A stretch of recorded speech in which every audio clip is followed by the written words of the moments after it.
Hello and welcome to an Everyday Canines video. This episode on Threadles, we're going to be looking at the complexities of handling them.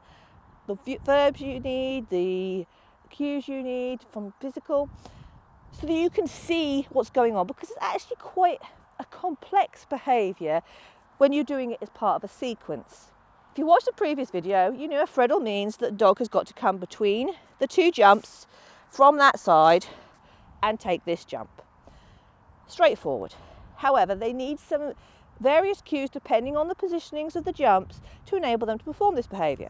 So if I show you what would be a simple behaviour, oh, get that please.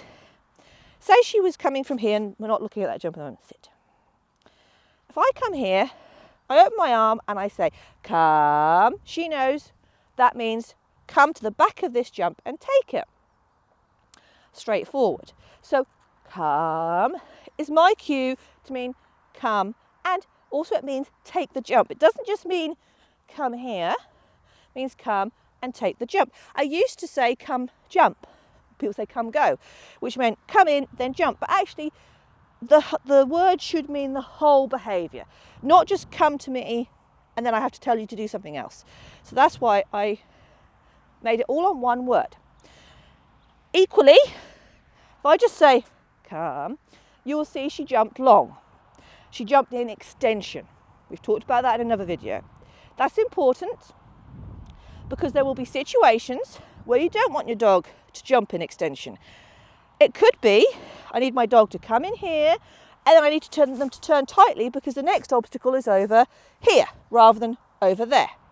In this situation, I will use my come cue to cue that behaviour, but I will then give her an extra word so that she knows what she's got to do at that behaviour. So if I say nothing but come, she jumps long. If I now tell her to turn, which with me will be loop loop, because that's a tight left turn, she should pull in, okay? And come tightly, so she'll be going over that way. So I'm telling her where she's going next. Come, loop, loop, loop, good girl. So that's your two fundamental things to think about when you're teaching this basic Threadle, the long, and if I want them to turn. And obviously, because I have different wing wrap cues, if she was doing this way, it wouldn't be loop loop, it would be check check to tell her to turn that way. Okay? They're the two things you need to do about handling it. There are other things we could talk about. We won't at this stage, including body positioning and front crosses and things. We'll get to that in another stage. Now, we need to look at where she's coming from. This is quite a typical pull-through sequence that you will see at competitions. This is probably the most common way I see Threadles pull-throughs, where you've got the two jumps and they're parallel and the dog's got to come between them. And sometimes they set them up, so they set the sequence up so they could do another jump and you have to do this twice. Or they set it up so you do the Threadle ones and then the next jump is normal. Your next jump you go straight over, or vice versa. So there's a little bit of complication. Because this is a slightly different version and because there's a slightly more complicated behaviour she's got to do here, I'm going to assist her on this jump. As we've seen from previous videos, if I say go or jump on a wing, they should go long. Jump in extension. So if I was to just say go, let me just show you what that should look like. Go! Now, she's jumped short because she was anticipating me, but she actually came here. And Sparrow would probably end up here. Now, look where that dog is in position to the next jump. The dog is prime position to take the jump, as would be a traditional way of taking it, from the side it was on. So the natural line for the dog is to take it this way, which is not what we want.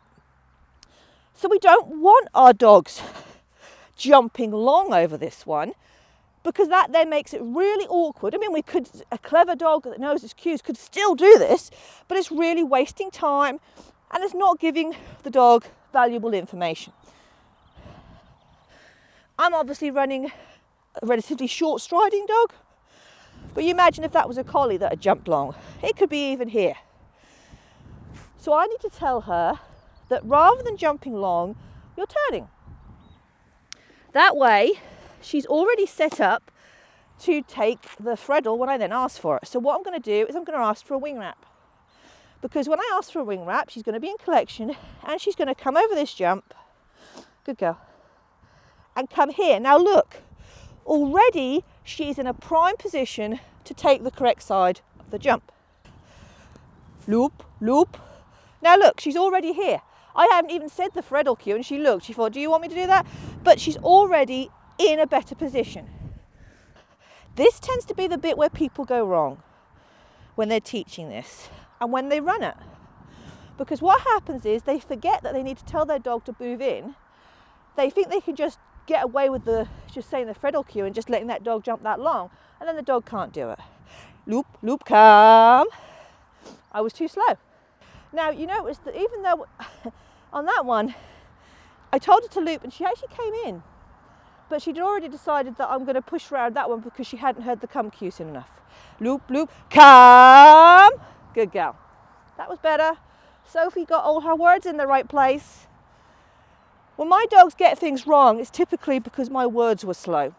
I think their brains work a bit faster than my brain.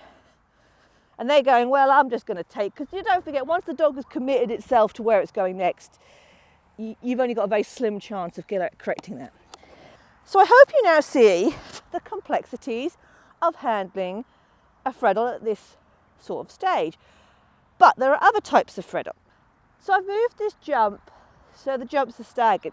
This makes it really obvious that if you were to just say go, your dog would want to take that straight on. Let's have a look at what happened. So actually for me this would be a digger digger because it's still a turn. Digger digger digger digger digger digger. Good girl. So you see, she's not that long striding, but in a longer striding dog, they would be landing with that jump in mind. So this makes it obvious that you might need to use that wing wrap cue to help your dog get to the back of this jump. So let's try, okay.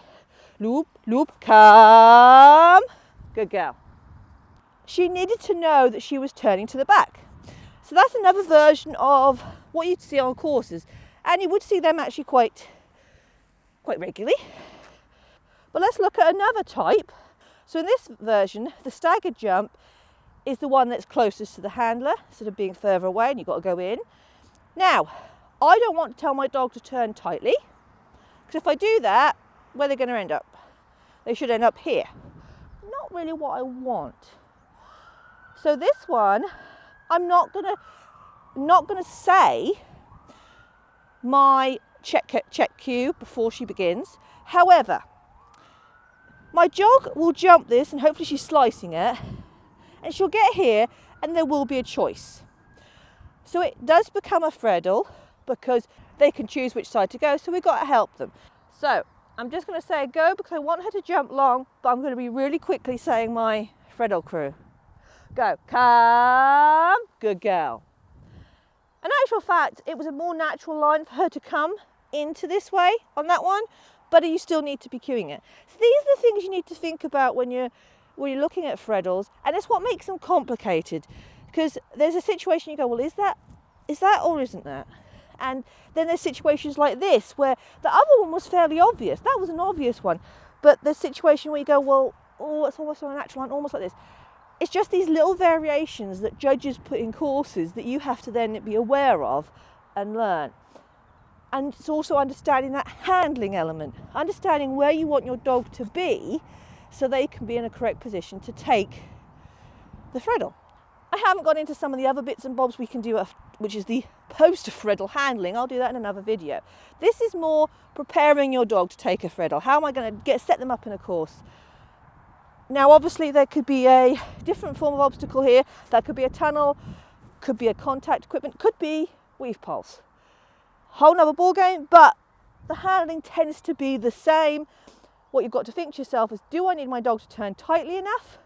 So I need to do a wing wrap cue so they can then take the Threadle, or is it sufficient for me to just let them jump long and ask them to do their come? And you probably will sometimes get it wrong until you get your head in gear, or you'll get it wrong at times. But I hope that makes some sense of this Threadle, which is a more advanced move. It's a move you're going to be looking at when you get to higher levels. So it's something to be progressing to once you've got your other moves in place. So I hope you've enjoyed this video, and if you have, you might like to check out our YouTube channel. You can subscribe to us and keep up to date with all the videos we're releasing, and we're releasing them all the time. You can also follow us on Facebook and on Instagram, and I hope to see you all again very, very soon.